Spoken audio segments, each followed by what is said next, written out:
Muito bem, vamos começar a aula 9 do nosso curso. Vamos fazer hoje o início do capítulo 4 sobre polinômios. Hoje a gente vai definir o anel de polinômios, fazer a definição formal. Depois a gente vai provar e observar aí vários resultados que decorrem da definição de polinômios. E no final a gente vai falar um pouco do máximo divisor comum. Então, a construção de polinômios sobre o anel, da maneira mais formal, é feita da seguinte maneira. A gente começa com o anel comutativo e a gente considera o conjunto das sequências infinitas sobre R. Aqui cada A0, A1, A2, etc. são todos elementos de R. Então, esse aqui é como se fosse o produto cartesiano de R com ele mesmo infinitas vezes. São vetores. A gente vai chamar de POLR, o conjunto do polinômio sobre R, esses vetores, nos quais só um número finito dos elementos é não nulo. Então, até um certo ponto é não nulo e depois daí em diante é tudo zero.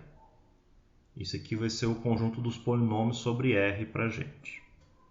Eles vão ser elementos dessa forma aqui. Vai ter um monte de A's, alguns podem ser zero, outros não, mas tem um final aqui, que é não zero, e depois daí em diante é tudo zero. Esses AN vão ser os coeficientes do polinômio, e o polinômio nulo é o vetor com todas as entradas nulas. Isso é o que a gente vai chamar de polinômios, por enquanto aqui no início da construção pelo menos. Essa é a maneira formal de construir polinômios. Então a gente tem já esse cara aqui como um conjunto, É o conjunto de polinômios. São esses vetores com apenas um número finito de entradas não nulas. Nele a gente pode definir naturalmente uma soma, é só você somar coordenada a coordenada, então o polinômio A0, A1, A2, etc., mais o polinômio B1, B2, B0, B1, B2, etc., é igual ao polinômio A0 mais A1, A0 mais B0, A1 mais B1, A2 mais B2, etc. E se você somar dois polinômios, vai dar um polinômio. Ou seja, se o primeiro tem um número finito de entradas não nulas e o segundo também, a soma também vai ter um número finito de entradas não nulas. Isso vai tornar esse conjunto dos polinômios em R, que antes era só um conjunto, vai tornar ele um grupo abeliano. Essa operação que eu acabei de definir, ela vai tornar esse conjunto um grupo abeliano. Muito bem, mas a gente quer mais, a gente quer um anel. Então a gente tem que definir uma multiplicação. Vamos fazer isso agora. A multiplicação que eu vou definir vai ser feita para imitar a multiplicação que a gente está acostumado nos polinômios já desde o ensino médio. E nesse contexto aqui de ver os polinômios como vetores, a gente vai definir essa multiplicação formalmente assim.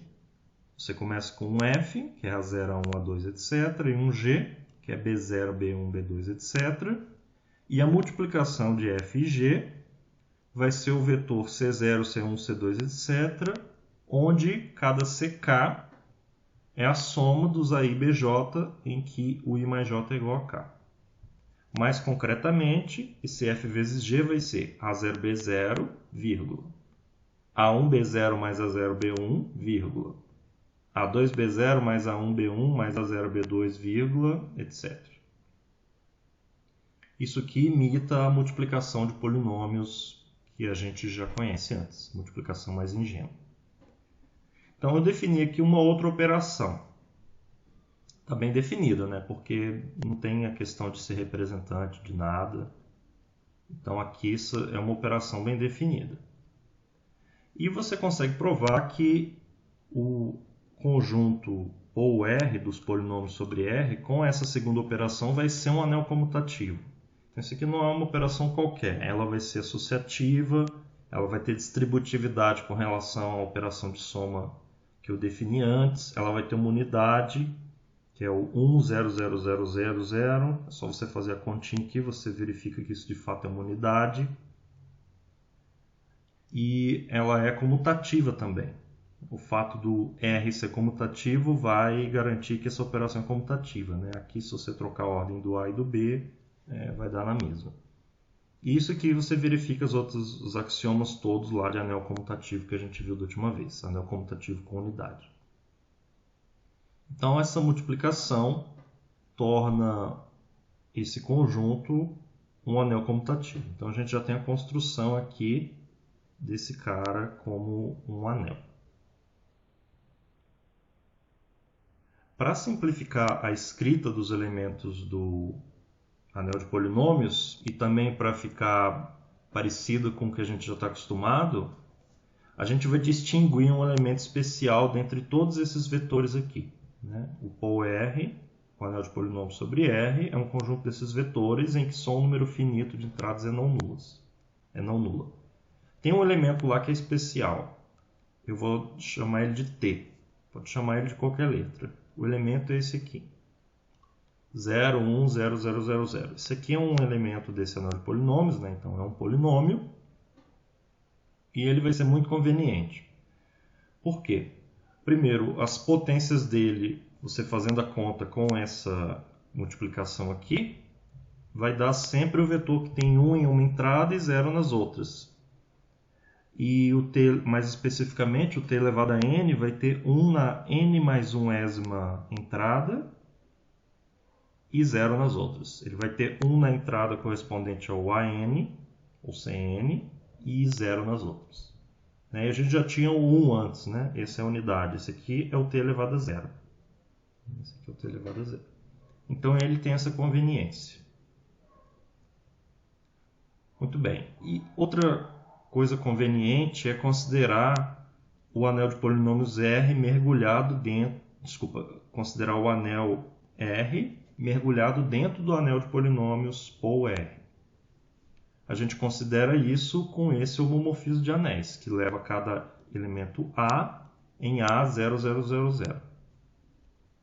Isso aqui é uma aplicação bem definida. Você verifica que isso aqui é de fato um homomorfismo de anéis, porque leva a soma na soma, o 1 vai no 1, né? Porque o 1 é esse cara.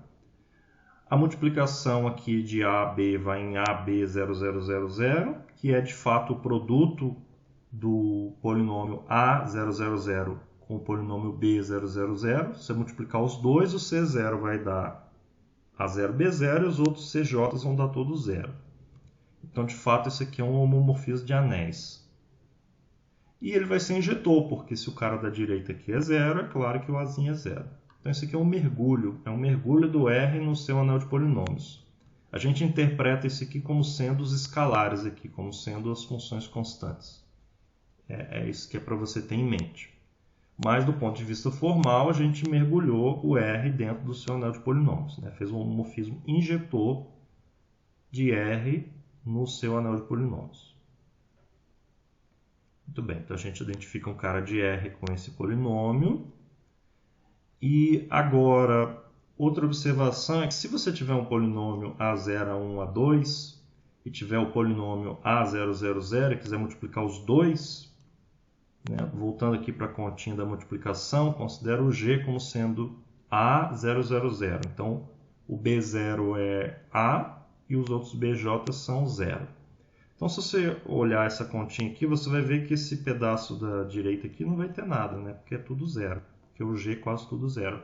Vai ficar aqui só A0B0, que é o A, né? Então, vai ficar A0A, A1A, A2A, etc. Então, o produto dos dois vai ser essa conta aqui. Então, essa identificação do R dentro do lado do seu anel de polinômios é conveniente mais ainda, porque esses elementos A000 do R funcionam com a multiplicação por escalar. Né? Funcionam com multiplicação por escalar, que a gente está acostumado em espaço vetorial. E se você junta isso com o T que a gente tinha definido antes, você pode escrever esse polinômio f, A0, A1, A2, dessa maneira aqui. Pega o polinômio constante A0, né, que é A0000, mais o polinômio constante A1, que é A1000, vezes o t, mais A2T2, mais. Cada uma dessas parcelas aqui é um polinômio que tem o AJ em uma das entradas e 0 nas outras. Então, com isso a gente recupera a escrita do polinômio como função de uma variável, né, que a gente está acostumado lá desde o ensino médio. Nota que aqui essa variável, eu não disse que ela vai atribuir, não vai ser atribuído um valor a ela nem nada parecido. E aqui ela tem um significado rigoroso agora, ela é esse elemento aqui. Ela é esse elemento dos polinômios. Os polinômios são esse conjunto que eu defini antes, dos vetores. Dentre eles tem um especial, que eu chamei de t. E com ele eu posso fazer essa escrita. Então qualquer polinômio é escrito como a0 mais a1t mais ad t elevado a d para algum d inteiro, e esses AJ vão ser as coordenadas do f. E essa escrita é única, né? É única. Então com isso a gente tem uma maneira conveniente de escrever o f, recupera o que a gente já viu em matemática antes e tem um significado formal para o t. Está bem claro aqui o que é esse t agora. Mais ainda, se você fizer a conta do f vezes g, né, esse f e g são exatamente os que eu escrevi antes. São esses aqui. Só que eu parei a escrita em algum lugar, né? Todos eles a escrita para. Então eu chamei de d onde para esse e e onde para o outro. Se você fizer a multiplicação dos dois usando a regra que eu mostrei antes, você vai recuperar o produto f e g com a multiplicação usual de polinômios que a gente aprende na matemática antes. Então esse anel definido dessa maneira a conta é exatamente a mesma que você já está acostumado. Então a gente formalizou um objeto que a gente tinha antes, mas as contas continuam como a gente já está acostumado. E a gente vai denotar esse anel de polinômios ou R como R de t. R de t. Nota que o t aqui é uma letra qualquer que eu escolhi. Eu podia ter escolhido x, fazer R de x, ou y, R de y. Vai dar tudo na mesma. Isso aqui só depende do R, é uma construção feita a partir do R. Da última vez a gente fez o corpo de frações de R. E a gente via também que o R estava mergulhado dentro lá do corpo de frações. Então, isso aqui é uma construção a partir do R num sentido parecido com aquele. Você começa com R, você constrói um objeto novo. Antes a gente tinha um R, que era um anel, e a gente construiu um corpo de frações. Agora eu comecei com R, que é um domínio. Eu comecei com um domínio aqui quer dizer, o R não precisa ser domínio, que pode ser um anel comutativo qualquer. Não precisa nem ter unidade para a construção que eu fiz originalmente.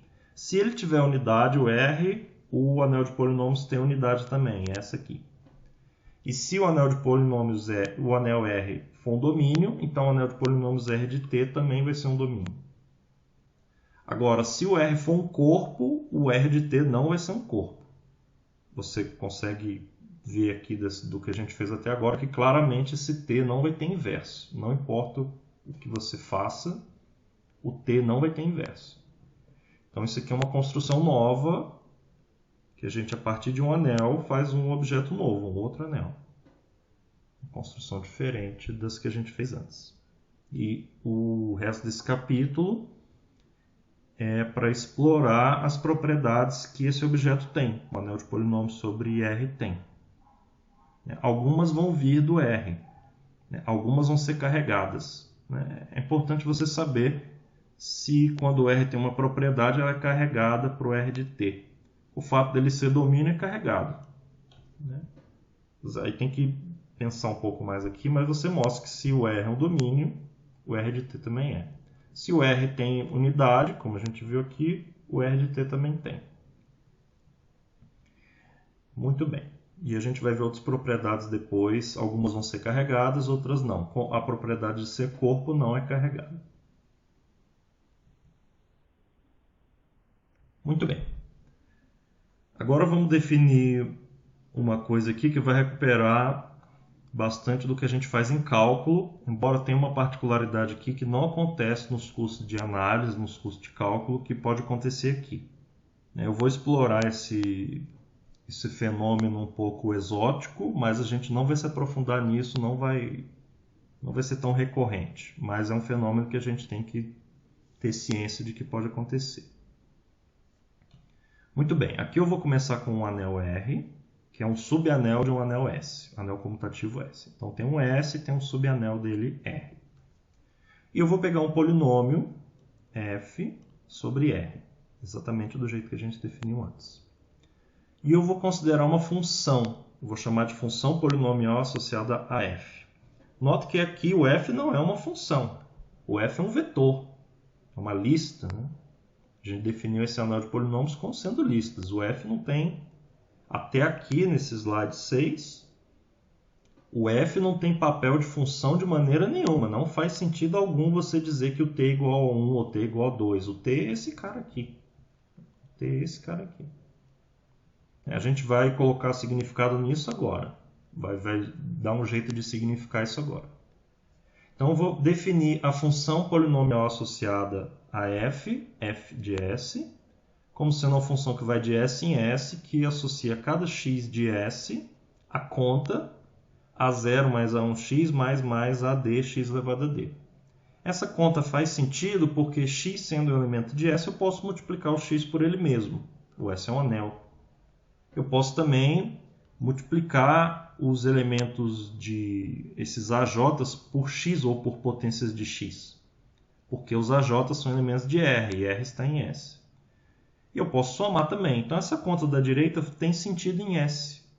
Tem sentido em S. Não tem em R, porque o x é um cara de S, o S é maior. Mas em S tem significado.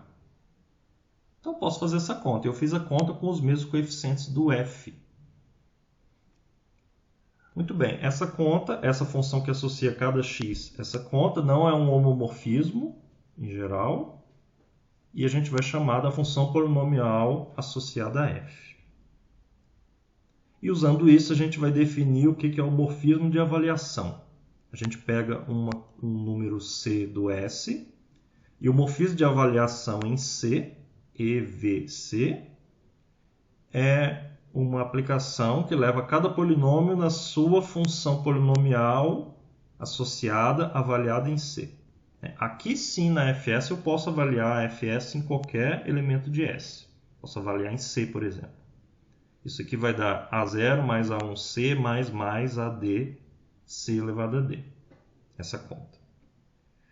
Isso aqui dá uma aplicação de R de T para S. Isso aqui para cada polinômio, né? Aqui agora eu estou variando o polinômio. Isso vai ser um homomorfismo de anéis. O S é um anel, esse R de T a gente acabou de construir como anel. E se eu pegar F mais G aqui e fizer essa associação, é a mesma coisa do que eu avaliar em F, depois avaliar em G e somar. E o produto você verifica que também vai funcionar. Vai levar o 1 no 1. Então, esse aqui é de fato um homomorfismo de anéis. É um homomorfismo de avaliação. Ele avalia cada polinômio em um C. E o C está fixado.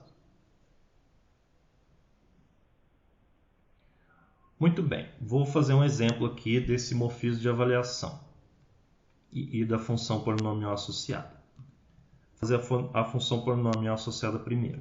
Então, vou pegar o R igual a S igual ao anel com dois elementos, né, o corpo com dois elementos, e pegar esse polinômio t mais t quadrado, que é esse vetor, 0, 1, 1, 0, 0, 0. A função polinomial associada, aqui deveria ter um fz2, mas daqui em diante a gente vai escrever com a mesma letra a função e a sua função polinomial associada, muitas vezes. Então, o que ela faz? Ela pega cada elemento de Z2 e avalia o polinômio naquele valor. Então, o 0 vai em 0 mais 0 quadrado e o 1 vai em 1 mais 1 quadrado. Então, vai dar 0 nos dois. Então, isso aqui é a função nula. É a função identicamente nula, mas o polinômio não é identicamente nulo. É um polinômio diferente do polinômio nulo. Um outro exemplo é esse dessa função g e h. Essa aqui é 1 mais t cubo mais t à quarta e a outra é 1 mais t à quinta. São dois polinômios. E se você fizer a função polinomial associada a cada um deles, ela vai dar igual. No 0 ela dá 1 e no 1 ela dá 1 também. Então, os dois têm funções polinomiais associadas iguais, mas eles são polinômios diferentes. Esse fenômeno só pode acontecer quando o anel é finito. o R aqui é um corpo finito. Pelos resultados que a gente vai ver depois, a gente vai ver que se o polinômio está definido sobre um anel infinito ou sobre um corpo infinito, então esse tipo de coisa mais estranha não pode acontecer. E polinômios diferentes vão dar funções polinomiais diferentes. Mas quando o corpo é finito, pode acontecer essas coisas mais esquisitas aqui. Então, voltando lá para o morfismo de avaliação, eu vou definir o que é o anel gerado por um elemento x, um x de S. Eu vou denotar como R de x colchete. Isso vai ser o conjunto dos fs de x para cada polinômio.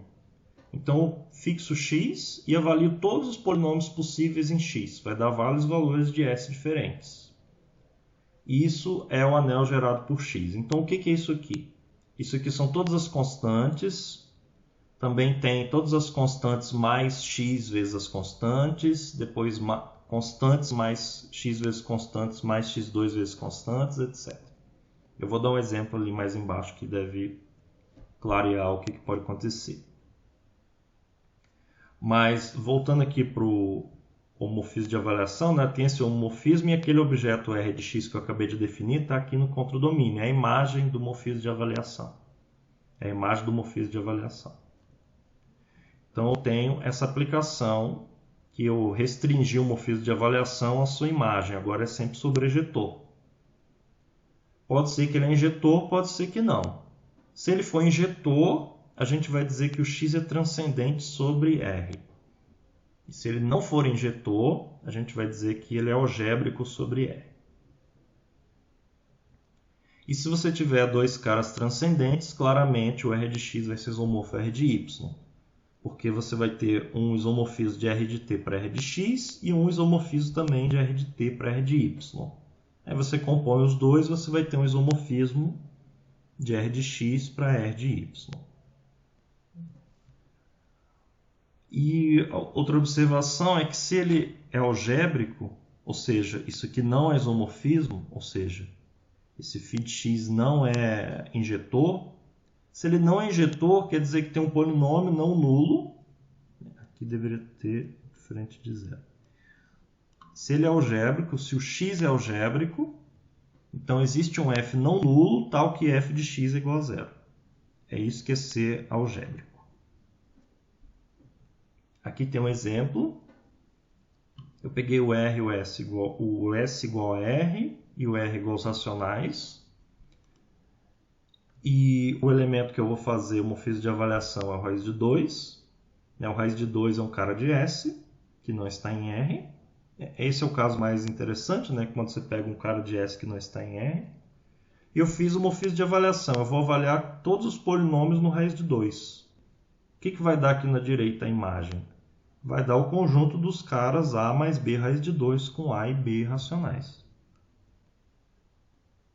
E isso aqui não é os reais todos, né? É um cara menor. O raiz de 3 não está aqui, por exemplo. Esse morfismo não é injetor, porque esse polinômio T2 menos 1 está no núcleo. Quando eu avalio ele, vai dar zero. Isso significa que o raiz de 2 é algébrico sobre os racionais. O raiz de n para qualquer n inteiro vai ser algébrico sobre os racionais. No curso de análise na reta, você prova que os números algébricos são enumeráveis. São enumeráveis. Então, se os algébricos são enumeráveis, quase todo mundo é transcendente. Quase todos os números reais são transcendentes. Um exemplo de transcendente é o π e um outro exemplo é o e, a base do logaritmo natural. Esses são dois números transcendentes.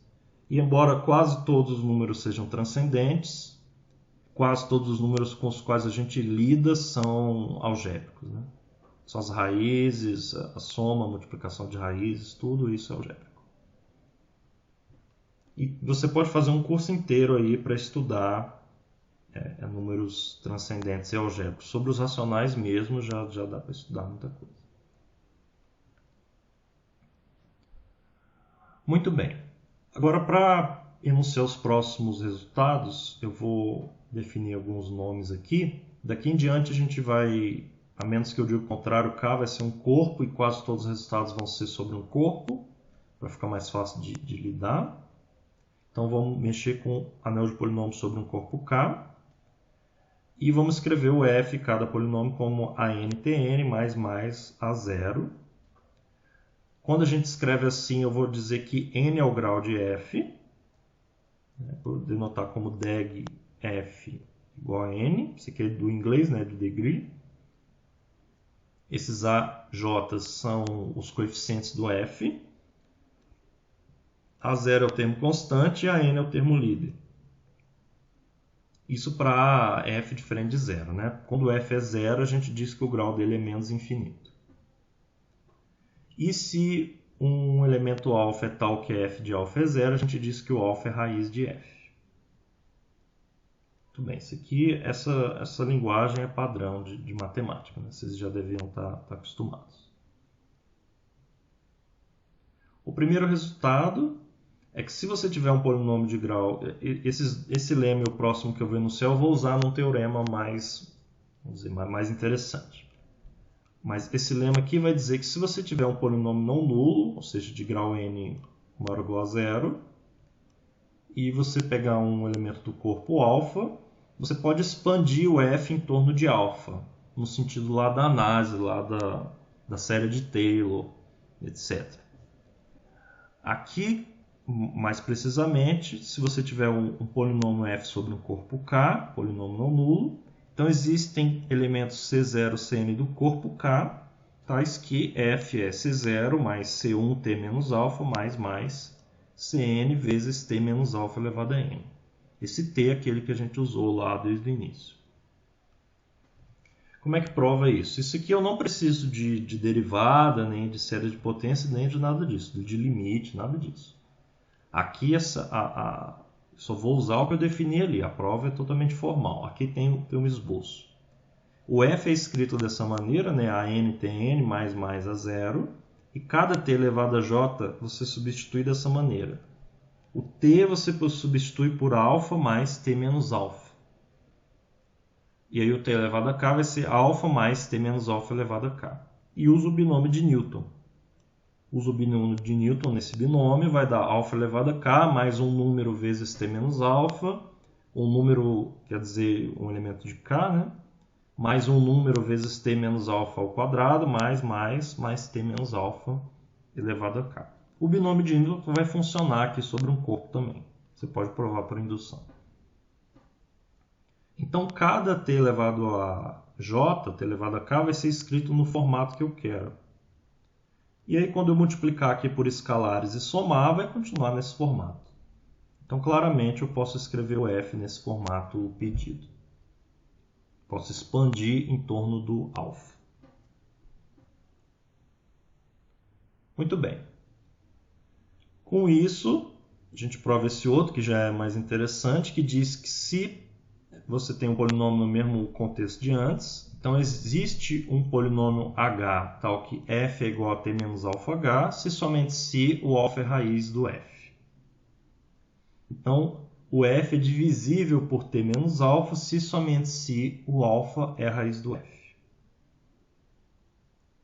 Para provar isso, tem um lado aqui que é fácil, né, que é a ida, porque se o f está nesse formato, quando eu avalio em alfa, vai dar alfa menos alfa vezes h de alfa, que vai dar zero. Por outro lado, eu escrevo o f no formato do lema anterior, expando em torno do alfa. E agora, se a minha hipótese é que f de alfa é zero, eu avalio em alfa, essa conta de cima, vai dar zero, f de alfa é zero, e do lado da direita vai dar C0. Isso mostra que o C0 é zero. Então, essa conta de cima, na verdade, é C1, t menos alfa, mais C2, t menos alfa quadrado, mais Cn, t menos alfa, elevado a n. Então, dá para botar o t menos alfa em evidência. Eu ponho ele em evidência, que vai sobrar esse h, que é o C1 mais C2, t menos alfa, mais Cn, t menos alfa elevado a n menos 1. Que é um polinômio de grau 1 a menos do que o f. Isso prova o lema 2. E aí você tem como consequência esse lema 3, que diz que se você tiver um corpo algebricamente fechado, ou seja, todo polinômio lá tem raiz, então você pode aplicar o lema 2 sucessivas vezes. Como o corpo é algebricamente fechado, você começando com f, vai existir um alfa tal que f de alfa é 0. Aí você divide por alfa, vai ter uma escrita assim. Aí agora o h tem raiz também, alfa 2. Então o h vai se escrever como t menos alfa 2 vezes um h barra. E aí você vai fatorando, cada vez o grau vai diminuindo de 1. No final você vai ter uma escrita do f dessa maneira aqui, completamente fatorado. C vezes t menos alfa 1 vezes t menos alfa n. E esses alfas são elementos do corpo no qual o f está definido. E o c também é um elemento do corpo. O c é diferente de zero porque o f é diferente de zero e a gente está num domínio. O anel de polinômios sobre um corpo é um domínio. Os complexos são um exemplo de um corpo algebricamente fechado. E os reais são um exemplo de um corpo que não é algebricamente fechado. Você consegue provar que sobre os reais é impossível fazer isso aqui para o polinômio t2 mais 1, por exemplo.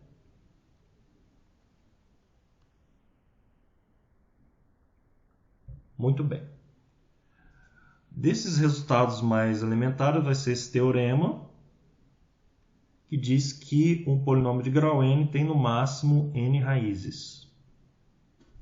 Isso vai sair da prova do lema 2. Por quê? Na prova do lema 2, um polinômio de grau n, eu consegui fatorar, que tiver uma raiz, né? Se ele tem uma raiz, eu fatoro ele como t menos alfa vezes um polinômio de grau n menos 1. Se ele tem duas raízes, eu vou fatorar como t menos alfa 1, t menos alfa 2 vezes um polinômio de grau n menos 2. Então daí, claramente, a gente tem uma cota para o número de raízes. Pode ser no máximo o grau do polinômio. Não tem como passar. Disso aqui vai decorrer que se um polinômio está definido sobre um corpo infinito e ele é zero, se ele é zero para qualquer elemento do corpo, então ele é o polinômio nulo. E com isso a gente prova esse corolário 1. Se você tiver um corpo infinito, com dois polinômios que têm os mesmos valores para qualquer elemento do corpo, então eles são iguais, como polinômios. Por quê? Se eles são iguais para qualquer elemento de K, então esse polinômio H, que é a diferença dos dois, ele é zero para qualquer elemento de K. Então é um polinômio que tem infinitas raízes. Então ele não pode ser um polinômio não nulo, senão ele teria um grau n e teria no máximo n raízes. Então ele tem que ser um polinômio nulo, portanto f tem que ser igual a g. Isso aqui prova o corolário. Tudo bem. Outro teorema que eu não vou provar, vocês podem fazer aí ou ver a prova no livro, diz que o grau do produto é a soma dos graus e o grau da soma é no máximo o máximo dos graus. Aqui é só você escrever os dois polinômios, olhar para os termos líderes e ver como é que o grau é modificado aí quando você faz a soma ou o produto. Aqui é menor ou igual de fato, pode ser tanto igual quanto menor. O que acontece aqui é que se o f e o g tiverem termos líderes de graus diferentes, aí o máximo aqui vai ser um dos graus, né? E diferente do outro, aí vai ser uma igualdade. Se eles tiverem um termo líder com o mesmo grau e cortar, aí vai ser menor. Porque teve um cancelamento, eles tinham um grau e o grau diminuiu quando você fez a soma. Então as duas coisas podem de fato acontecer. Muito bem, agora vamos para o teorema talvez o mais importante aí da sessão, talvez o mais importante dessa questão de polinômios. É o teorema da divisão euclidiana, que diz que se cai um corpo e você tiver dois polinômios f e g no corpo, com o g não nulo, você pode dividir f por g com o resto. Isso significa o seguinte: existem Q e R unicamente determinados, polinômios sobre o corpo K, tais que f é igual a QG mais R, e o grau do R é menor do que o grau do G. Existe uma coisa parecida nos inteiros.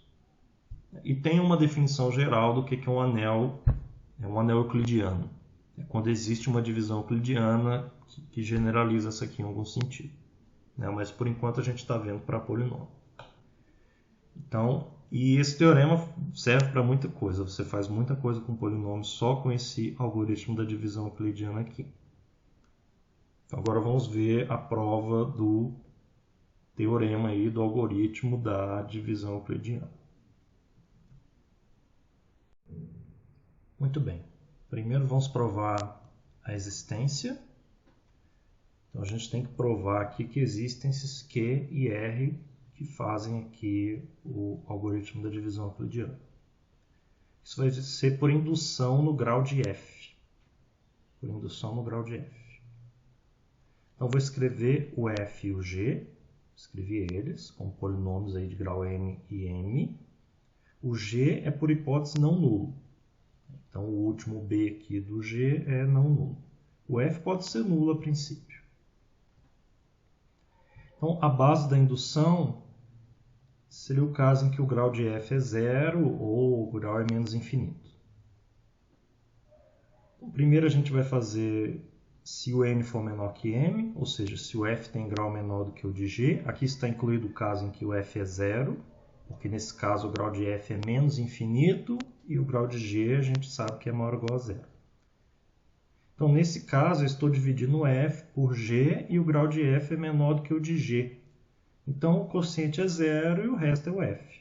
Então, nessa conta aqui vai ficar F igual a 0 vezes G mais F. E o grau de F é menor do que o de G. E pronto. Isso vai funcionar, vai dar existência.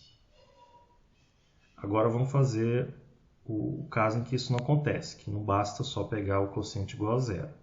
E aqui a gente faz por indução no grau de F.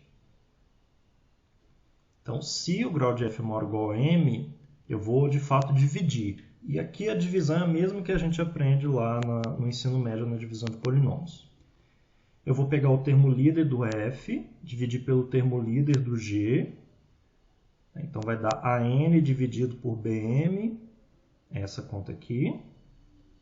E vou multiplicar por t elevado a n menos m. E vou chamar isso de Q1. Esse é o primeiro quociente. Esse é um quociente intermediário que a gente acha quando a gente está fazendo a conta da divisão que a gente faz no ensino médio geralmente. Né? Que a gente põe um polinômio f assim, põe uma barra, põe um g, aí pega o coeficiente líder do f, divide pelo coeficiente líder do g e põe aqui o quanto dá, Q1. Aí multiplica o Q1 pelo g, põe aqui embaixo, G, Q1, subtrai, né? Aí vai dar alguma coisa aqui. Essa conta que eu fiz aqui. Então aqui, isso aqui é o F1. Isso é exatamente o que a gente faz no ensino médio. Só que aqui está mais formal. Mas é a mesma conta. Então eu montei um F1, é o próximo F. Então eu fiz essa conta. E essa conta é feita para cortar o coeficiente líder do F. Né? Esse ANTM ele vai ser cortado exatamente pela maneira como eu defini o Q1. Então esse F1 tem um grau menor do que o de F. Esse F1 tem um grau menor do que o de F, porque eu montei o Q1 justamente para que isso acontecesse, que ao subtrair o grau fosse menor. Então agora o polinômio F1 com um grau menor do que o de F. E eu tenho essa igualdade, F igual a Q1G mais F1. Só passar essa conta para cá. Muito bem, então eu fiz isso aqui, peguei um quociente intermediário. Agora esse grau do F1 é menor do que o de F, portanto eu posso usar uma hipótese de indução do grau. Né?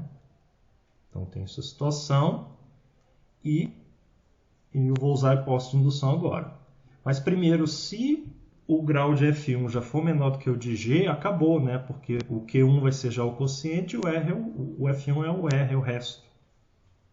Porque aqui eu já estou, nesse caso, em que o F1 já tem o grau menor do que o de G, eu já estou na situação que eu quero no teorema da divisão euclidiana. Então acabou. Esse quociente intermediário que eu fiz aqui já é o quociente completo. Se não for assim, eu uso a hipótese de indução e divido F1 por G, usando o teorema, que eu quero provar, né? Estou usando a hipótese de indução. Eu posso usar então o teorema para o F1. Então F1 é um quociente vezes G mais um resto, e o grau do resto é menor do que o grau de G. Agora eu plugo esse F1 aqui em cima, ponho aqui na conta, vai dar Q1 mais Q2 vezes G mais R, e o grau do R é menor do que o de G. Pronto, essa escrita é exatamente o que eu queria.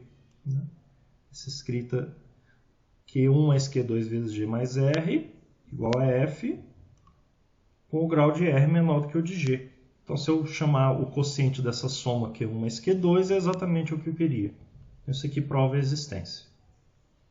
Isso aqui prova a existência. Para provar a unicidade, a maneira padrão em matemática, eu suponho que tem duas maneiras de escrever o F, dividindo por G, né? Aqui faltou um G. G mais R2. Q1G mais R1 igual a Q2G mais R2. E o grau dos restos é menor do que o de G.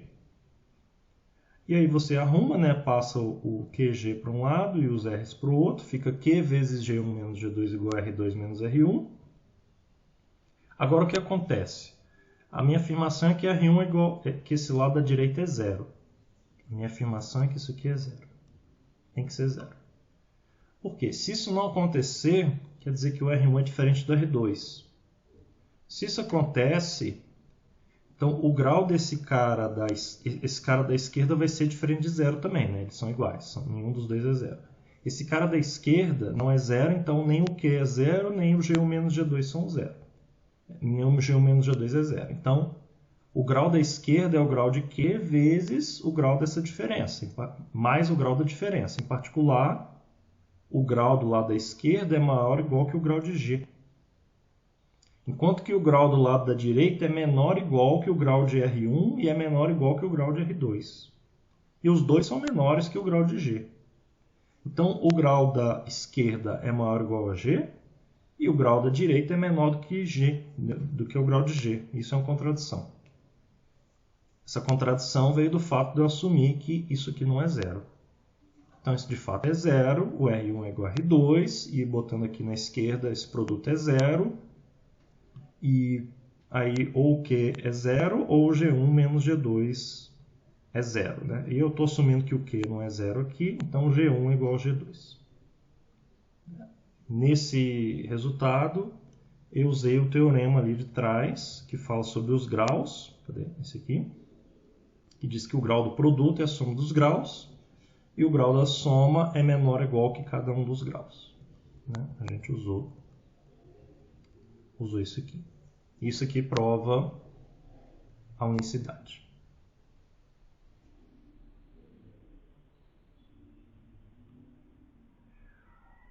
Muito bem.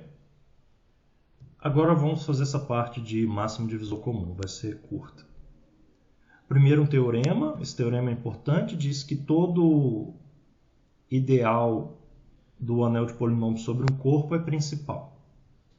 Ou seja, K de T, quando K é um corpo, é um domínio principal.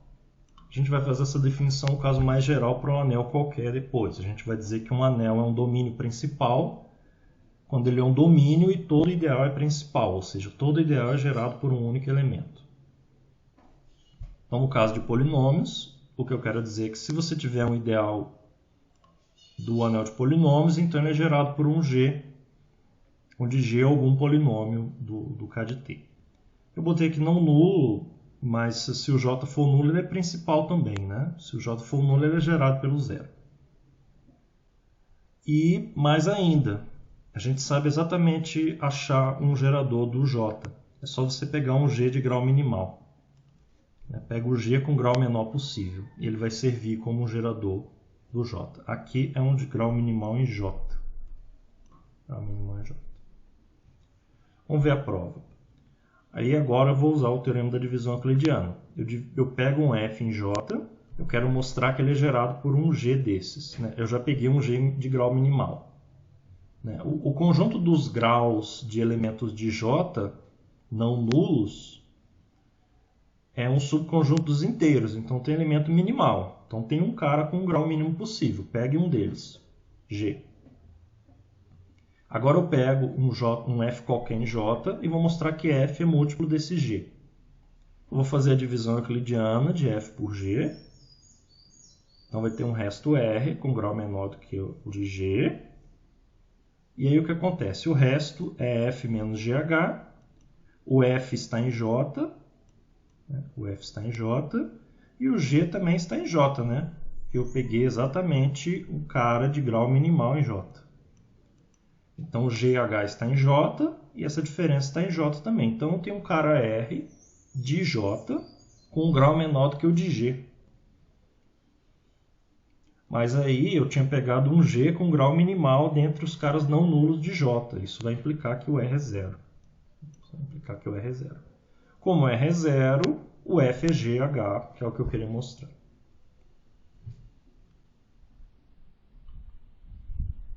Muito bem, a gente pode estender essa definição de ideal gerado por um elemento para um ideal gerado por vários elementos. A gente vai chamar do ideal gerado por polinômios G1, GS ao conjunto J dos polinômios H1, G1 mais HS, GS, onde os H's são polinômios. Esse aqui é o ideal gerado por G1, GS. E uma outra definição é a de divisibilidade. A gente vai dizer que um polinômio divide o outro quando o outro é múltiplo do 1. Ou seja, f divide g quando existe um h tal que g é igual a fh. Então, o f divide o g. E vamos definir o máximo divisor comum de dois polinômios f1 e f2 como sendo um polinômio g que divide os dois, f1 e f2, e que é múltiplo de qualquer outro que divide os dois. Então é um cara que é um divisor comum, e ele é o máximo divisor comum, ele é maior que qualquer divisor comum nessa relação de ordem da divisibilidade. Ele é maior que qualquer divisor comum. E tanto na definição 1 quanto na 2, se eu trocar esses Gs, esses F, o F, o G, qualquer um deles por um múltiplo escalar, vai tudo funcionar aqui, não vai fazer diferença nenhuma, porque a gente está com um polinômio sobre um corpo. Aqui, por exemplo, se eu trocar o G1 por 2G1, vai gerar o mesmo ideal, porque aqui onde tem um H, eu posso trocar por H sobre 2, H1 sobre 2. E na divisibilidade, aqui também, né? Se eu trocar o F por 7F, é só trocar o H por H sobre 7. A mesma coisa nos outros aqui. Então, todos esses conceitos aqui não se alteram quando você faz multiplicação por escalar. Daí, segue que o máximo divisor comum não é único, né? Claramente, se um G é o máximo divisor comum, qualquer múltiplo dele também é um máximo divisor comum, qualquer múltiplo escalar. Então, o máximo divisor comum não é único. Uma maneira de tentar tornar único é dividindo por um escalar e fazendo ele ficar mônico, né? Pega um máximo divisor comum com coeficiente líder 1. Isso é uma maneira de tentar tornar ele único. E isso vai funcionar pelo próximo teorema aqui. Então, com esse teorema aqui a gente vai acabar, eu não vou provar, vocês podem dar uma olhada aí na demonstração do livro. Esse teorema diz que se você tem dois polinômios, f1 e f2 não nulos, e g é o gerador do ideal dos dois, aqui, por que eu posso já escrever isso aqui assim? Porque se tem dois polinômios em K, o ideal gerado por eles é um ideal de K, e pelo teorema 4, esse ideal é gerado por um único elemento, G, algum G. Então existe o G que faz isso aqui acontecer. Então, o gerado por F1 e F2 é gerado por um G. A minha afirmação é que G é o MDC de F1 e F2. G é o MDC de F1 e F2. Aí, se você fizer um pouco de contas aqui, um pouco de exercício, vai ficar claro que o MDC é unicamente determinado a menos de multiplicação por escalar. Uma vez que você tira essa ambiguidade da multiplicação por escalar, o MDC vai ser unicamente determinado. E você pode estender esse teorema também para um número finito de polinômios. Vai funcionar também igualzinho. Estender a definição de MDC também para um número finito de polinômios. Vai tudo funcionar muito bem. Muito bem, por hoje é isso. Da próxima vez a gente vai continuar esse capítulo de polinômios.